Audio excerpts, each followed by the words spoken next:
Hello, everybody, and welcome to the second episode of Woo Sox Insider, where we take you behind the scenes on everything. What? It was Are you number just 2. Yeah. Okay. Yeah. I didn't know. I didn't know if you were chucking up the deuces, if you had to go or what. No, it's like Woo Sox 22. 22, take two. Because Always we are something in 22. cool and new. Yeah.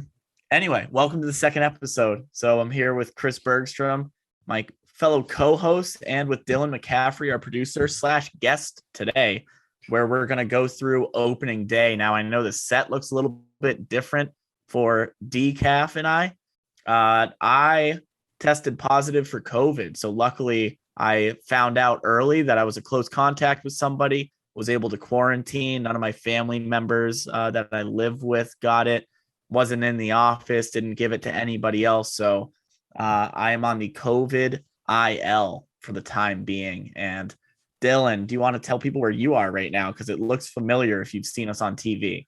I broadcasted 70 games this year with two broadcasters sitting right in front of this backdrop, and I feel like the star today that I get to don the DCU club awning behind me. TQ, he loves to get COVID right before he gets his vaccine shots. Twice in a row. He's the week of his shot. He's just decided I'll just get vaccinated the old-fashioned way. It happened as soon as I was eligible last year. I had an appointment to go get my first shot and then got COVID. So I had to wait a couple of weeks before getting it. Then got vaccinated, had an appointment for my booster just after the new year, found out I was a close contact. And then here I am again today waiting to get boosted. So if you're listening, if you're watching, get vaccinated if you haven't been already, get boosted if you haven't been already, because let me tell you, as somebody with no pre-existing conditions or anything, as a perfectly healthy 25-year-old, it's not fun at all. It's been a miserable couple of weeks. I would like to thank you guys too for putting me in the clubhouse and not turning on the heat, because it's absolutely freezing down here. I can see why you guys decided not to be down here, and I might prefer Zoom. I mean, TQ's kind of far away. Works out for me. That's good news regardless of my COVID status. But anyway, we're here to talk about. We miss seeing you around here, so yeah, that's the truth. I missed you too. I hope you had a happy and healthy new year, healthier than mine. But we are here to talk about, we hinted at it in the first episode if you haven't listened to it, opening day, because oh boy, opening day was quite the whirlwind company-wide. I know we have our fair share of horror and comedic and enlightening stories from the control room. Chris, I know you were just kind of sitting on the concourse. Is that right? Throughout opening day? It was your first day in the ballpark. It was, and hanging out at the Booster Club table, the Woo Crew table, and enjoying seeing the chaos that you guys were dealing with. So I'd like to hear more about actually what was going on behind the scenes there. Complete chaos. So Dylan, you heard from a little bit in last week's episode. You're going to hear a lot from him today. DCaff. Where did opening day start for you? Opening day was, the spoiler alert, the end of the story is that it was a great success and everyone had a great time. But what it took to get to that point was the most difficult endeavor of my life. We talked at the top of the show about COVID, and that was a big factor in our opening day. We opened to what it was at 25% capacity in this ballpark. Yep. So a little bit different looking than previous. Which is only about what, like 2,400 fans? I mean, it wasn't a lot. So yeah. There was no berm. The ballpark wasn't looking as full as it did come May and June and July. But little known fact, it's known by some because we sent out calendars, but opening day 2021 was not supposed to be on May 11th. It was supposed to be on April 12th. And if you're wondering what the NESN broadcast of opening day on April 12th would have looked like, wouldn't have happened. It would have happened. It just would have. What a mess that would have been. We needed. What would Polo Park have looked like on April 12th? Like we I don't know if we would have had seats for the fans. This place was getting built until opening day, and it's still being built.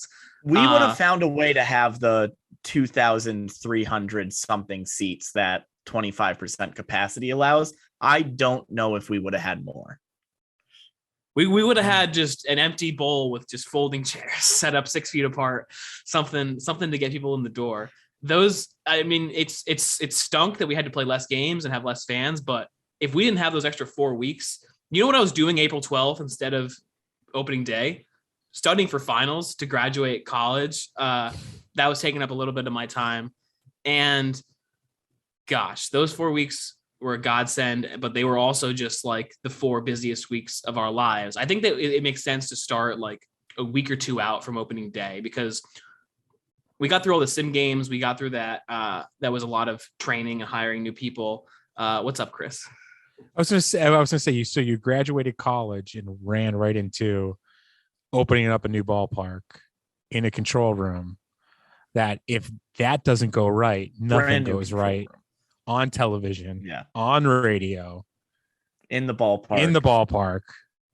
It's a disaster. I was having like actual nightmares about April 12th opening day. May 11th still scared me, but yeah, I graduated college from Emerson College at Fenway Park on Sunday, May 2nd, and on Monday, May 3rd, I was at Polar Park for 15 hours, and I was there for 15 hours every day until opening day. I want to give a shout out to someone who got me through those week before opening day. The first sim game I was here for was the I don't know if it was the first one, but I was here for the Assumption game. We had Assumption come in and they played on this field before the Woo Sox had an official game here.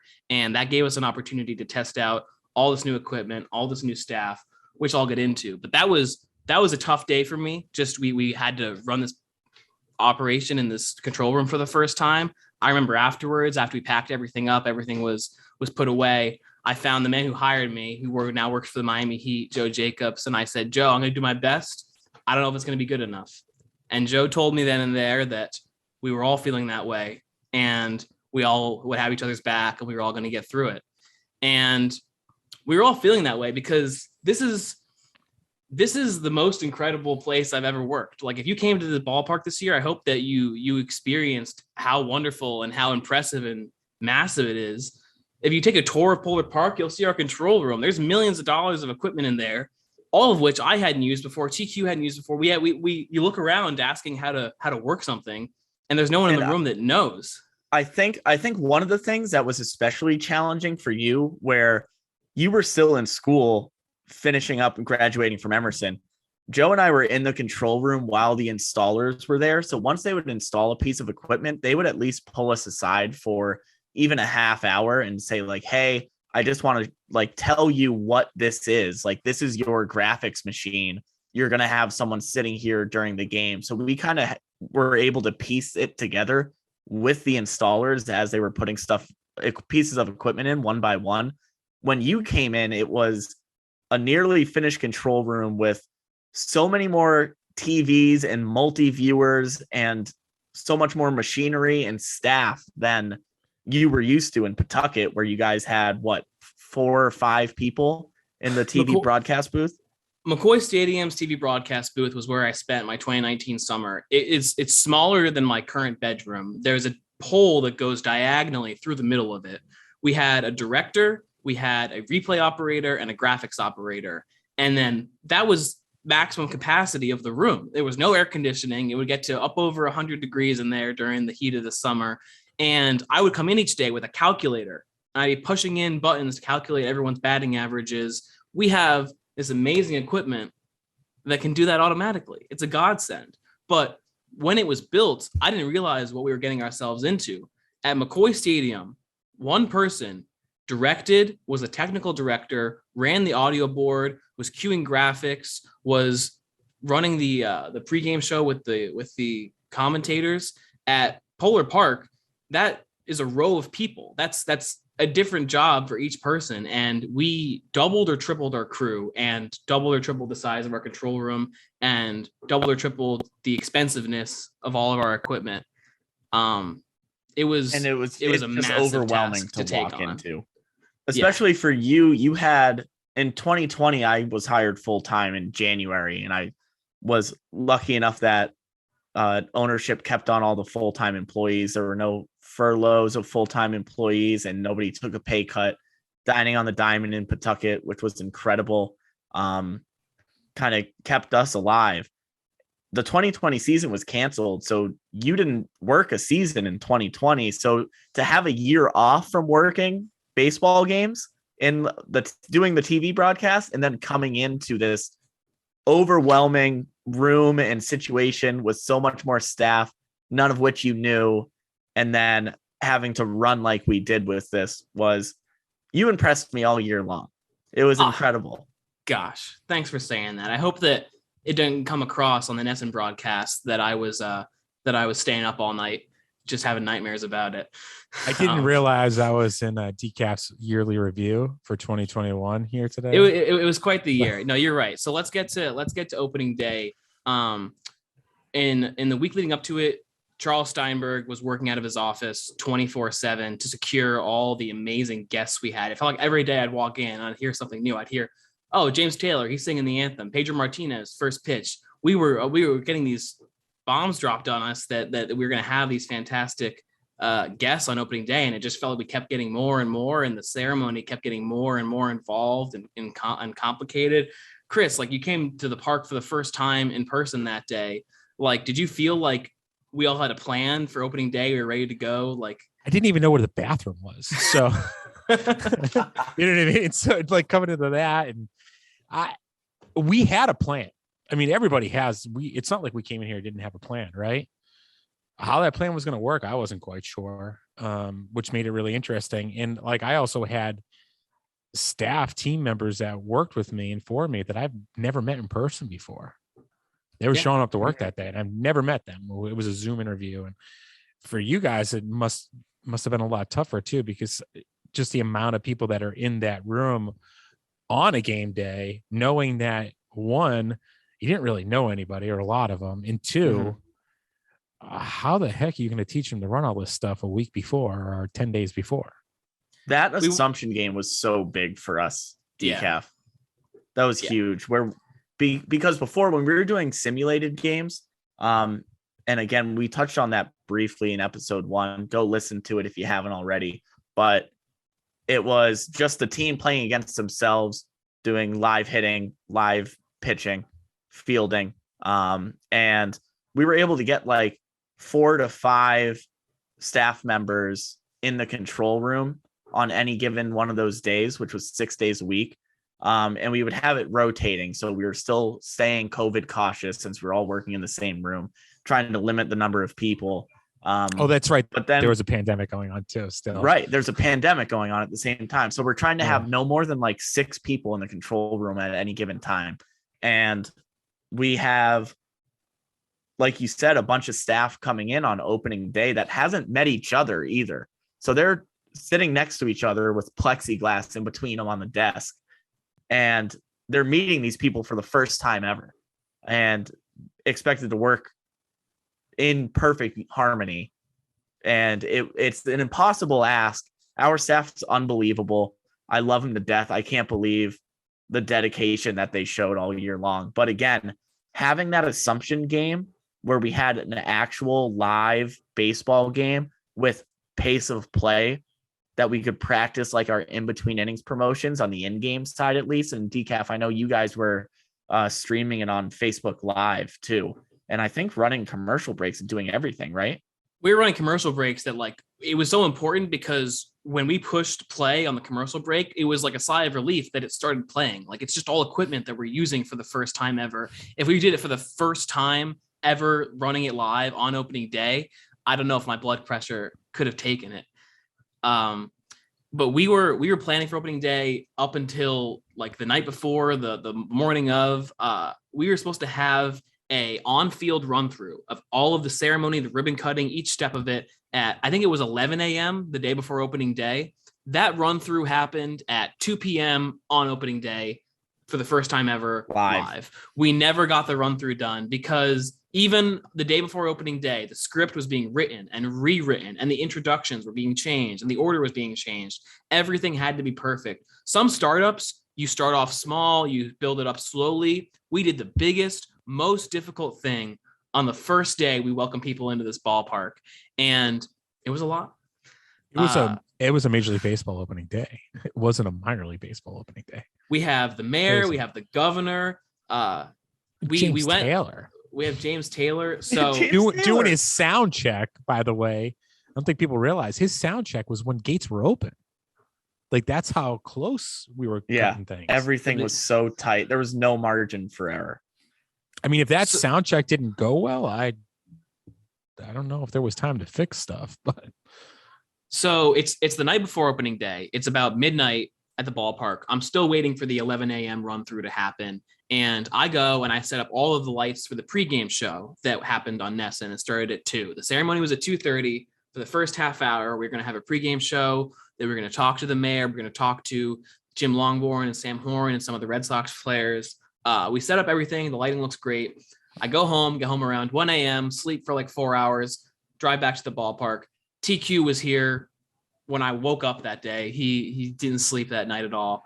I think I got back home at 4 a.m. and then we had a all staff like dog meeting, day of game meeting, DOG, at 7 a.m. at the ballpark to make sure that everyone knew their responsibilities. So I got at most like 2.5 hours of sleep. And I think Mike Monaco, who used to be the Paw Sox broadcaster and now works for ESPN, he's done a lot of Red Sox games on Nesson too, sent me a text, I think, the morning of opening day and just like sending his luck, wishing us luck. And I told him, I don't think I've slept less in a week than I have this week. And I don't think I've ever woken up more refreshed and energized and excited as I did on opening day. I was so excited for opening day as a Worcester baseball kid who never thought this was going to happen. And on 2 hours of sleep, I was ready to go. I didn't even need coffee, although a gallon of it did help. It did help. And that wasn't 2 hours of sleep out of just giddiness. It was, we were at the park building the graphics and the videos that you saw on the scoreboard on opening day were being built at 4 a.m. the morning of. That was our experience getting us launched. Because a lot of the equipment wasn't installed until just before that Assumption game a week earlier. So we tested out what we had ready for the Assumption game. And as we were going on, I was making a list of, here's stuff we don't have yet. And like, this is what we need. This is what we need. Here's stuff that didn't work well, that was a little bugged that we need to fix.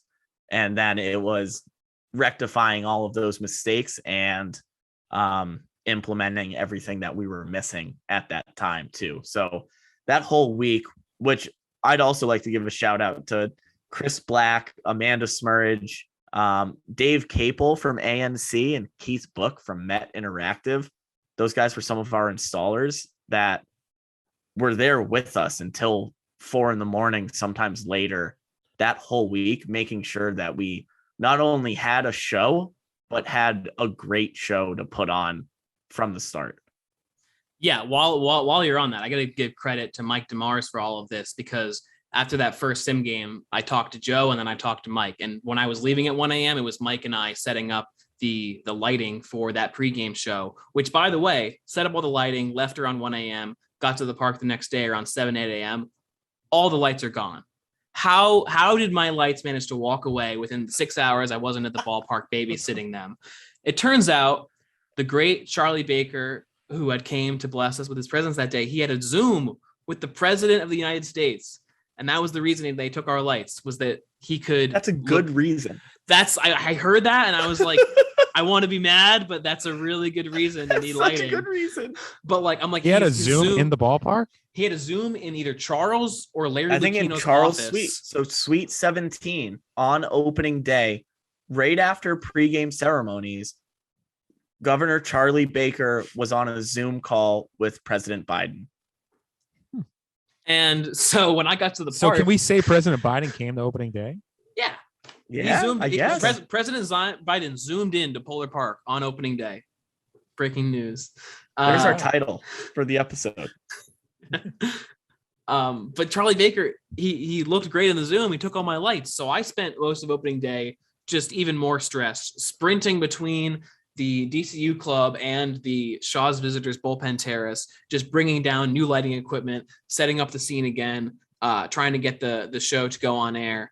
And it was just all hands on deck, because we got through the opening ceremony, opening pregame show, and now we're to opening ceremonies, and we haven't practiced it for the timing of it. TQ, you and Joe are directing everyone on the field to go in time with the music and with everything else, and we hadn't had a rehearsal. It was terrified rehearsal. Going in. It was chaos, and at the time, our communication system in the control room wasn't calibrated yet. So the TV broadcast and the in-game production and the folks down on the field making sure that everyone is where they need to be and that we're hitting our marks and staying on time. Everybody can hear each other. So everyone's talking over each other. There's screaming going on, and it was complete and utter chaos, where thank the Lord we had our script with us, so everyone was responsible enough and capable enough to stick to it as much as they could. And at that point, that's all we could do, was stick to the script as much as we could. But opening day, up until my favorite part of opening day, there was just so much stress and panic going on. And then it's so funny to talk to a bunch of my friends that were there. I had one of my old coaches and my mom were there, and I was talking to them about the opening ceremonies after, because for me, it was just like nothing went to plan. And I talked to them after, and they go, "Oh my God, it was amazing. We loved it. It was so cool. Pedro was there. Jim Rice was there. We couldn't believe it. It was amazing." And to just go, huh. So when it seems like my world is spiraling, that doesn't necessarily mean that we're not putting on an entertaining show. Like it's still going well to our fans, which is all we're trying to do in the first place. But even when we're getting off script, or we're having to shuffle stuff around, or we can't hear or think because we're hearing everything that's going on in the other broadcasts, the in-game side or the TV side, people are still enjoying themselves, and that's all we're here for anyway. So that was a great, after opening day, when I got home that night, that was a great conversation that I had with my mom on the phone, where I was like, "Hey, how was it?" Because I feel like it went poorly. And she was like, "It was amazing. I couldn't believe it."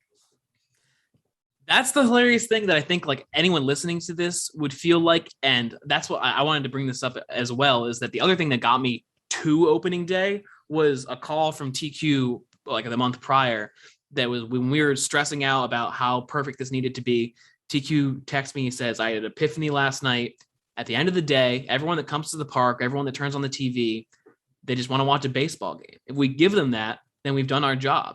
And that might sound like so obvious to everyone that is listening, like, duh, that's your job.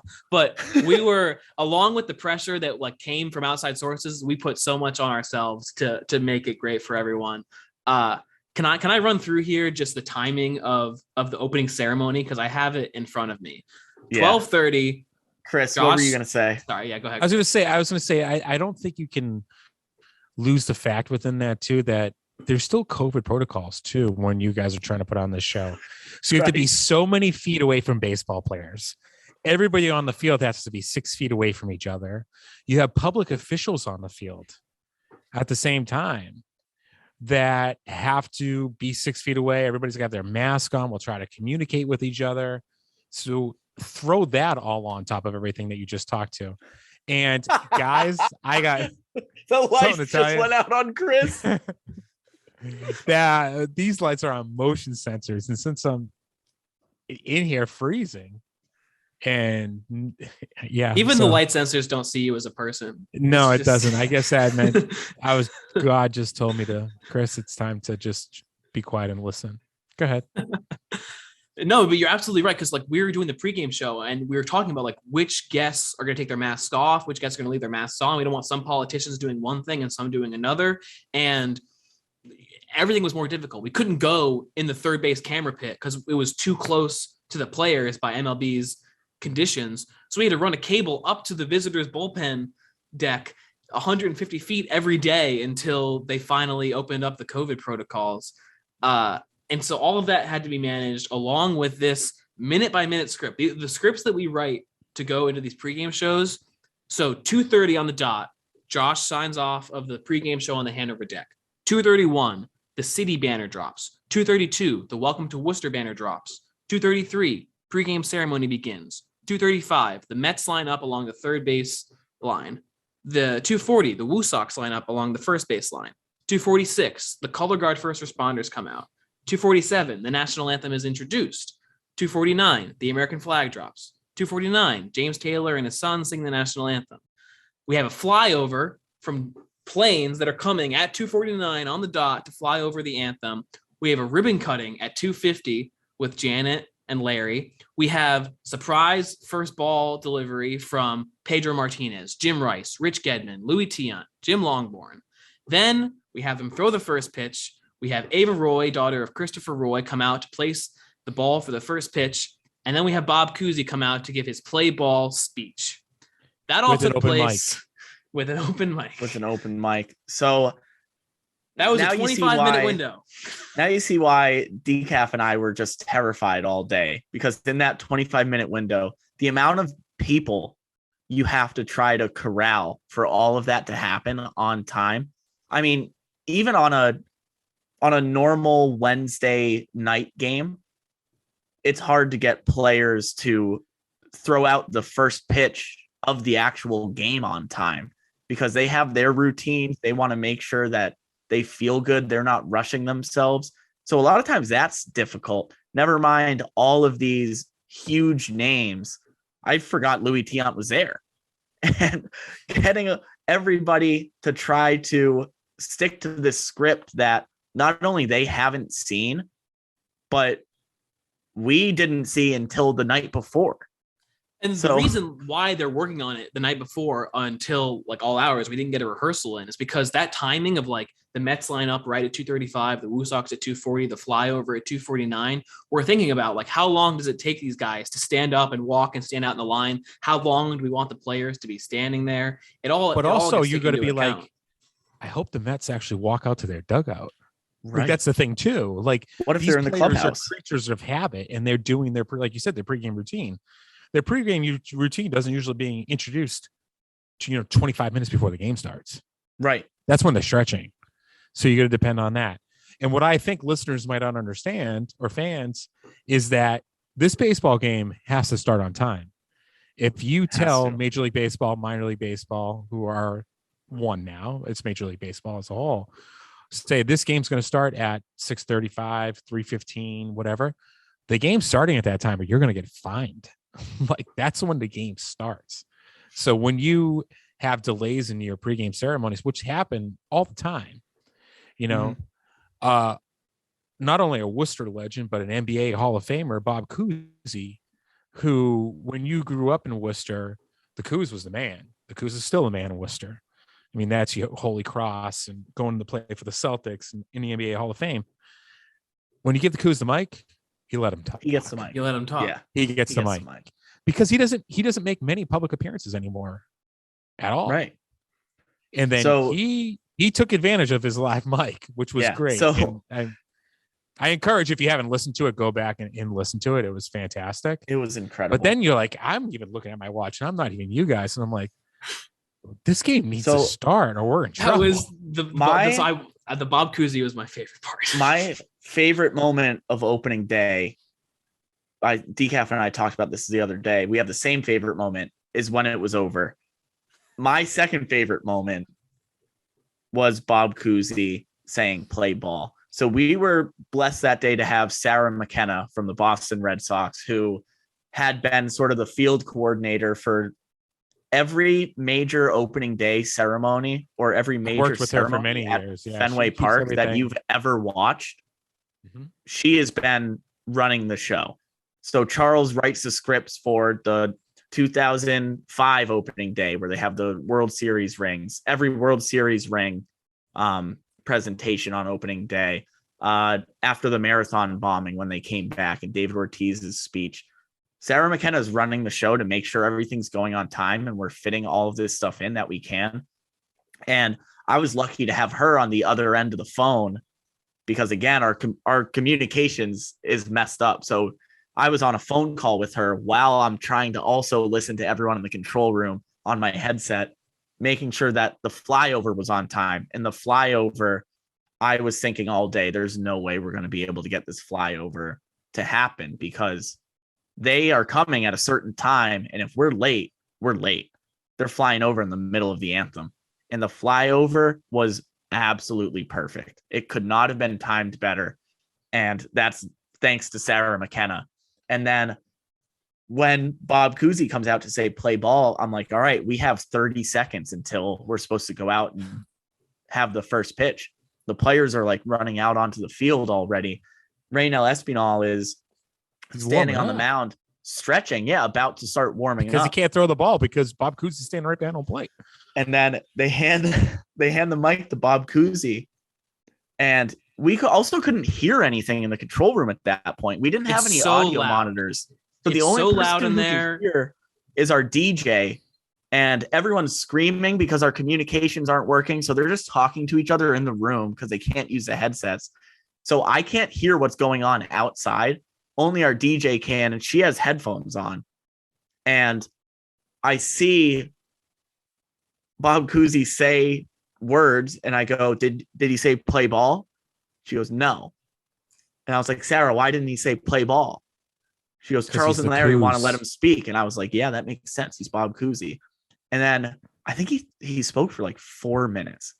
And probably it's the best speech I've ever heard. 30 seconds in, because he had 30 seconds. 30 seconds in, I'm like, okay, we need to start now because I'm worried about what you said, Chris. I'm worried about getting fined and that coming back to me because I was directing the in-game show that day. And after 30 seconds, I'm freaking out. I'm like, Sarah, why isn't he saying play ball? And she's like, relax. Like, it's okay. And probably 45 seconds into it was the first time in a month, maybe, or at least in a week, that I was able to sit back in my chair and just watch and try to poke my head out the window and listen to what he was saying and look around the ballpark at everyone from the city of Worcester. They're just enjoying it. And it was the first time I felt the weight of the world come off my shoulders. And I just went, this is an incredible moment. This is hilarious. This is awesome. It's Bob freaking Cousy. And I just sat there and enjoyed it. And then the game started and it was back to chaos. I mean, nobody likes opening day more than I do, but my favorite baseball game is game 2. Yeah. That's what, because that's they when always the say routine nobody sets cares. in. Yeah. Because then it's, you start to find out what your game day routine is going to be, because then it kind of settles down and it's back to normal in a sense. I needed us to just get to the game because once the game started, we had a lot planned, but I knew that once they were just playing baseball, like we're getting the shots. It's just the game is running itself. It's not on us to be running anymore. But we went up live at 2 p.m. and at 3:03 p.m. we're supposed to go to commercial break before we come back for first pitch. And I'm so glad to hear the story from UTQ because we're on the opposite side of the room the whole day, just having our own yelling matches. And so we don't see each other during games. The exact same thing that happened to you happened to me in the exact same moment with Bob Cousy, where we have to do the banner drop, we have to do the flags, everything. We get to Bob Cousy, the last thing before the game, and it's like, all right, we just got through all of the stressful stuff. Just say play ball, let's go to commercial, let's do this. And it's like we're all just sitting there waiting. Like there's so much tension that Bob Cousy just obliterated. Like that was the first time that day that I like smiled and laughed because I was like, this is out of our control. This is hilarious. We can't do anything about it. And that set the tone for the game where we had the very stressful hour leading up. Bob Cousy broke the tension and we were able to be loose enough to get through the rest of that game, which was a fun game. Because when you talk about television side too, is you got to realize is that commercials are also important. We never have those are sponsor obligations. Yes. So you need to get to your commercial breaks too. So you can't skip those. So there's the pressure on the game day presentation side, the pressure on the television side. But it's also like our you said, first at time the end of the ever day, on Nesson. We're on That's true, too. the New Yeah. England Sports Network, Right. and oh my goodness, and just so on many radio things for too. the first We haven't even time. said something about that, but we also we're on radio. Yeah, we're on You get to run radio at Cumulus. the same time. We have TV and radio shows now that are different shows, unlike it was for a lot of games in Pawtucket. We have a call coordinator now, which is the other loophole, is that we have to have someone on the phone with Nesson, because we have commercial breaks that we run, they have commercial breaks that they run, and they all have to be timed correctly. There was so much timing that went into this. And I think the biggest thing of all of this is just there was no rehearsal. There was no format or script for us to follow. Polar Park is not McCoy Stadium. And it was the craziest It was all brand month and day of my life to graduate college. From graduating college to the last out of opening day, I don't think I took a deep breath. I think Guess I what, hyperventilated guys? the whole time. Guess what? new. What? Opening day is almost here.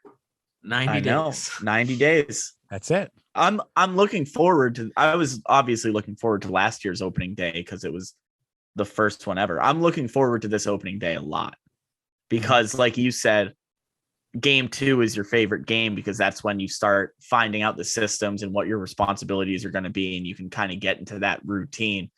Just like the players themselves, we are creatures of habit as well. And now that we've like actually set a structure in place and we have a lot of our staff returning who were incredible, I can't say enough about them. I'm so excited to get some new folks in and have another opening day. I can't wait. I want us to all go through like what our like specific favorite moment was. Like we obviously will take Bob Cousy off the board, but first, Chris, I just want to ask, me and TQ and I were in the control room from 7 a.m. until the game ended. We didn't get to be out with any of the people or the players or anything. From where you were standing, what was opening day like? Like, well, where were you standing? I was located right around the first base side watching it all. And I think the thing that stuck out to me being from Worcester was just the sense of pride on everybody's face. Mhm. Like something was actually happening here. And you could just see that. And they understood that we were here to celebrate that, and they were appreciative of it. So just for me, it was watching the fans and the families and the kids, even though there wasn't that many of them because we were under the restrictions at that time. But they were walking through the door like a sense of pride, wearing all their Roostocks hats and sweatshirts, and like this is our team, and we're fine. It's finally happening. Mm-hmm. So I think that was the highlight of my opening day, and also on the drive home where you're like, "Oh God, we did it." Okay. Before we have to come back tomorrow. Yeah, that's what I was going to say too. Like, the dog meeting, 11 a.m. tomorrow. There was a brief moment walking home or driving home where it's, we got through it, we made it, and that lasts for about 5 minutes before we're going to do it all again. Because we set the expectation now, right? Yeah, right. And with the capacity restrictions too, we wanted. That was opening day. The game started at 3 p.m. On Wednesday, May 12th, the game was starting at 6:35, which was our normal weekday time in 2021. That's your first night game. Opening night. Yeah. And since we had a capacity restriction, we're only letting a quarter of the people that ideally we would have had for opening day. So we thought of it as this is a brand new opening day for these folks because they weren't able to come to opening day because of the COVID restrictions. And a whole new set of things to understand because it's the first time you're playing under the lights. Right. So how is the ball going to react for the players off the bat and such? Yep. How do the lights play? Yeah, exactly. So also for this next opening day, like you've been saying, like we're going to have for this next opening day, like Plymouth Street, and we're going to have a berm, and we're going to have the other features of this ballpark open that just, it wasn't complete when we opened it. Right. And that was exciting. Like I think the last week of the season was, we were like, this is kind of like our opening week because the ballpark is finally basically finished, although we're going to keep improving it. Yeah. I have a question for both of you actually, because I want to ask DCaff first, because I know his opening day 2021 was a lot more chaotic than yours, Chris, although yours was still a lot of running around. Do you know what the final score was? We won. We won. Do you know what happened? Oh man. No. That's the thing. So many games. So this is so hard to explain to people who haven't worked in sports, or like a lot of people who are up and coming and want to work in sports say they love baseball. There's a lot of people I met from Emerson that played baseball there that want to work in baseball, and they ask me about it. They're like, I love baseball. I just need to be around it all the time. And the fact of the matter is, working in baseball production, sometimes you don't really have a chance to pay attention to the game. When I was in Boston, I spent 95% of the game on the concourse. Right. And you can't see the field from the concourse. I would drive home, and then like my wife would say to me like, "Oh, who won?" And I'd look at her and I go, "I have no idea. I don't know. I don't know." And then I would go and check my phone. Oh, I guess we won. You know what I mean? Oh, so it's crazy.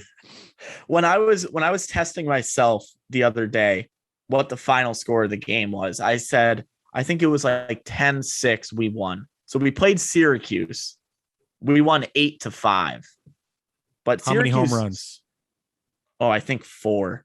Yeah, I think we were hitting some bombs that day. So Yep.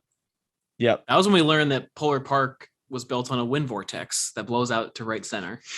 Yeah. that seems to die in the second half of the year, by the way. It did die. Yeah, Jaron Durant was hitting balls to the moon the first half of the year, and he was playing great the second half, but definitely like we had the most home runs at home in the league for like 2/3 of the season. Yeah. And then during the AAA, the final stretch there, we couldn't hit home runs. Like it was Right. You know, it's crazy. So how the season changed here, and you know the ball changed too. So Chris, favorite part of opening day? Obviously, like you said, watching the people and the atmosphere. But do you have a moment that you sticks out in your mind at all? I want to have Pedro Martinez back. I'm never, but you know what? I'm never going to forget Bob Cousy with the hot mic. Yeah, no, it's true. It. That's. I think that's a popular answer in this. Mm-hmm. I actually have another nomination, which makes coming back and playing the next day seem even crazier. I think my favorite part of opening day, I just said fart. My second favorite part, I was getting ahead of myself, of opening day was blame COVID. Yeah, I have COVID brain. Second favorite part of opening day was that all the staff had a party in the DCU club after the game to just celebrate that we made it. We made this huge ordeal happen. We opened a ballpark. Not all the staff, not the ones with young kids at home, but a lot of the staff. We were in the DCU club having a couple beers after unwinding, and everyone was just sharing their crazy opening day stories, and just having that sort of rejoice as a full organization where, like you said earlier, Chris, a lot of these people you've only met via Zoom and haven't seen in person before. So now I'm back on Zoom. Right. To try to have a beer sitting outside on a nice May night and share your horror stories of opening day, and to have like ambassadors share their stories of fans telling them how much they loved it. That made the whole month leading up to it so worth it. So worth it. A great part of that party we had afterwards in the DCU club was that Larry Lucchino and Janet Marie Smith gave great toasts, and I'll never forget. I was there for that. I'll never forget Janet's toast, because Janet, you know, she just helped design this ballpark. It's incredible. We had to get everything happen through COVID opening day. She worked so hard to make it happen. She gave a speech talking about you work so hard, you dream about it, and then you get to opening day, and then everything falls into place, and everything, it's just, you have to enjoy it. And at that moment, I was ready to enjoy it. But if she said that to me 12 hours earlier, I would have, Janet, opening day is the hardest part. This is what we've been building for all this time. At the end of the day, she was right. At the end of the day, it's just a baseball game. It's a baseball It's the game. text. It's the text I sent you a month earlier, DCaff. At the end of the day, also, I was lucky enough to play baseball here growing up my whole life from age 4 through, I think, 22, because Emerson would play against Clark in WPI. So I would come back into the area during college to play road games. And summer baseball in Worcester, whether it's high school, playoffs, whatever it is, there's always a crowd. People are always into it. And just knowing how much of a baseball town this is, how many people drive out to Fenway to go to games, and knowing that they could get tickets to see the AAA affiliate of their favorite team just down the road for $9. There was no way that anyone would have been upset as long as they played at least 9 innings. Mm-hmm. Definitely. If they played like 14, I might have been a little upset. But that would have been 9's brutal. good. I would have been upset, especially because I forget about it until this moment. That was the start of a 2-week homestand. So opening day was the first. Right. Was the first of 12 games in 13 days. We had a Monday off, right? Just one ballpark. day off, which wasn't a day off. Everybody was here getting ready still. So, yeah. So that's what I'm about to say. I worked every day from May 3rd until May 25th was the first day I was able to not come in because it was getting ready. We have games. It was for those listening that have a traditional 9 to 5, that's not an every day, every like weekday. That is weekends included every single day preparing for opening day. And not weekends just included, not just 9 Right. to 5. It was usually 9 to 9 when we didn't have a game. And that was, this is leading up to all my absolute favorite part of opening day was when I grabbed a beer with TQ after, and he looked at me and he said, I know you're worried about this, but it is possible to work this job and to have a life, which has turned out to be true. You could question it, but it's a true statement. You can have a life and also work in baseball. You just have to be prepared for the fact that if you're opening a new ballpark in a new city with a new crew, with all new equipment, you might have to work 30 days in a row, 15 hours a day. But you get to work at the greatest ballpark in Central Massachusetts. Greatest minor league ballpark in America. Facts. Big facts. I want to play the playoffs. I want to play the cup here. I want to have it all at Polar Park. How about the Environmental Protection Agency? That's right. I think a lot of us just saw that the other day. We got an award from them mid-season that the city of Worcester tweeted out yesterday morning, I think, for turning a brownfield into a success story. So a brownfield is like an abandoned parking lot that's overgrown or what have you. So again, shout out to Janet Marie Smith and Larry Lucchino for that award. That was a huge surprise for me. Apparently we got it in like July, right? DCaff, the article was written in June. But again, with everything going on, it doesn't matter. We will accept it now. Yeah. Thank you. With everything going on, it just fell under the radar for the time being. But yeah, really cool. So I think we're 90 days from opening day. If you listen to this podcast, I think tickets will be on sale before then for sure. Not yet. Tickets start to be on sale now. Call the Woo Sox ticket office. On sale. Yeah, that's right. We have 9 and 18 game plans that are currently on sale. So give us a call. Our ticket sales team would be happy to talk with you, and we'll get you locked in there. So yeah, give them a call, 508-500-8888. Again, that's 508-500-8888. That's my audition for like old school radio. How is that? That's so easy to remember. And now you're going to be listening. 8888. A lot of 508s. That's all. I love it. And we also will hopefully have another job fair coming up in February, March. If you're looking to have a place at Polar Park next season, we'd love to have you. So be on the lookout for some job openings. Yeah. Especially if you want to work for me. Be fantastic. Oh, yeah. Be the best movie ever made. Work for Chris Bergstrom. If you want, if you're an aspiring mascot, we have the place for you. Or salesperson. Yeah. Especially if you're bubbly. I think Chris could use a little little extra positivity. I just laugh at you guys. When I saw TQ, I laughed. I don't know why. I'm a funny guy, Chris. I think I just miss you. Please come Funny back dude. soon. I miss you guys. I've, like I said earlier, I've been in sweatpants for 2 weeks now. So I don't miss like throwing a polo on and some slacks and a belt and tucking it in. And You're acting like about this my office appearance is black tie. This is not a black tie. It's not. It's far from it. Yeah. It's sport. He's wearing jeans and a hoodie. Wearing a Jeans, t-shirt. even jeans compared I to dressed up for the sweatpants- podcast today, by the way. even jeans relative to sweatpants, it's too restrictive. So, all right. Okay, we should Thanks. probably end it there. This is Yeah, that's taking up a lot of amazing. Yeah. people's Thanks days, again. so Stay tuned for this podcast to be more regular. We're hoping to get these out on Mondays now. That's the plan going forward. If it I would even changes, go as far to say we will be getting them out almost. No, we'll be getting them out every Monday. And if we're gonna miss a Monday, we'll let you know about it. if we're gonna miss a Monday, just know that everything we just said on this podcast about all the last minute things that get thrown our way, that's probably what happened. Or Yeah. TQ decided to get COVID again.